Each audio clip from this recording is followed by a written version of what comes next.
Oke teman-teman, ada 3 level atau 3 tingkatan skill atau kemampuan keuangan yang wajib kita pelajari, terutama sebagai generasi milenial ya, maupun generasi Z juga, supaya kita bisa tahu teman-teman, sebenarnya kita berada di posisi mana sekarang, sekaligus juga bisa meningkatkan skill kita dalam level selanjutnya nanti di masa mendatang.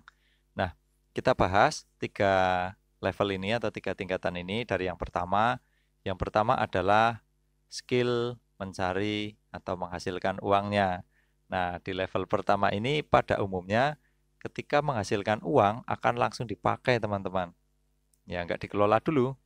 Dari gaji misalnya langsung dipakai, tenang saja. Toh bulan depan gajian lagi gitu ya. Nah, sumber pendapatannya biasanya juga selain dari gaji karena sudah mendapatkan pekerjaan, juga bisa dari berdagang teman-teman, dari laba berdagang. Kemudian kalau yang sekarang lagi ngetren itu jadi reseller ya, atau jadi maklar, atau jadi dropshipper, itu juga bisa mendapatkan komisi dari situ. Nah, kalau kita sudah bisa menghasilkan uang, tapi setelah itu langsung dikonsumsi, apalagi sampai habis, itu tandanya skill keuangan kita masih berada di level pertama. Tapi jangan khawatir teman-teman, itu artinya saat ini kita sudah mampu menghasilkan uangnya, sudah punya pekerjaan, sudah punya penghasilan. Nah, selanjutnya adalah kesempatan buat kita untuk belajar sama-sama tentang level-level berikutnya, yaitu level yang kedua. Pada level yang kedua, teman-teman, adalah tentang skill mengelola uang. Kalau yang pertama tadi skill mendapatkan uangnya, yang kedua adalah skill mengelola uangnya. Di sini mulai bisa membuat pencatatan keuangan, meskipun sederhana itu tanda-tandanya. Kemudian bisa mengatur pos-pos pengeluaran. Ya minimal pengeluaran pribadi, teman-teman. Kemudian juga bisa menjaga konsumsinya, menjaga belanjanya, agar nggak berlebihan, nggak boros, nggak semua-semua ingin dibeli. Jadi kalau setelah ditata, kemudian setelah diatur dan dibagi-bagi, kita jadi bisa menabung, bisa menyisihkan uang untuk menabung. Nah, di sini agak berbeda teman-teman dengan skill di level pertama tadi. Jadi kalau di level kedua ini, hasil yang diperoleh dari pekerjaan, dari berdagang tadi tidak langsung dipakai begitu saja, tapi sudah mulai dikelola, sudah mulai di-manage penggunaannya. Biasanya dibagi-bagi berdasarkan pos-pos pengeluaran. Kita ambil contoh ya, misalnya begini, dari hasil pekerjaan sebulan, misalnya gaji gitu ya, dari gaji sebulan, kemudian dibagi 65% dipakai untuk kebutuhan hidup sehari-hari, memenuhi kebutuhan sehari-hari. Kemudian 15%-nya ditabung, misalnya seperti itu. Berarti sudah berapa itu? 65 sama 15, jadi 80% ya. Nah, kemudian 5% berikutnya adalah untuk kegiatan sosial. Kegiatan sosial itu ya bisa sedekah, bisa kalau ada kondangan, itu juga sosial, atau ada iuran-iuran di lingkungan kita, itu juga sosial. Nah, itu bisa dipakai 5%. Berarti tadi sudah 80 ditambah 5 adalah 5%, berarti 85%. Nah, kemudian 10% berikutnya adalah untuk hiburan teman-teman, supaya nggak boring ya, supaya nggak bosan, atau mungkin yang punya hobi, kan biasanya butuh biaya ya, untuk menjalankan hobinya itu bisa dipakai 10% dari penghasilan, berarti sudah 95%. Nah, masih 5% terakhir teman-teman. Nah, 5% yang terakhir ini sebagai dana darurat, atau kalau mau juga bisa dipakai sebagai dana untuk belajar berinvestasi. Nah, dana darurat ini teman-teman sering sekali diabaikan walaupun sangat penting sebenarnya. Nah, kenapa dana darurat penting?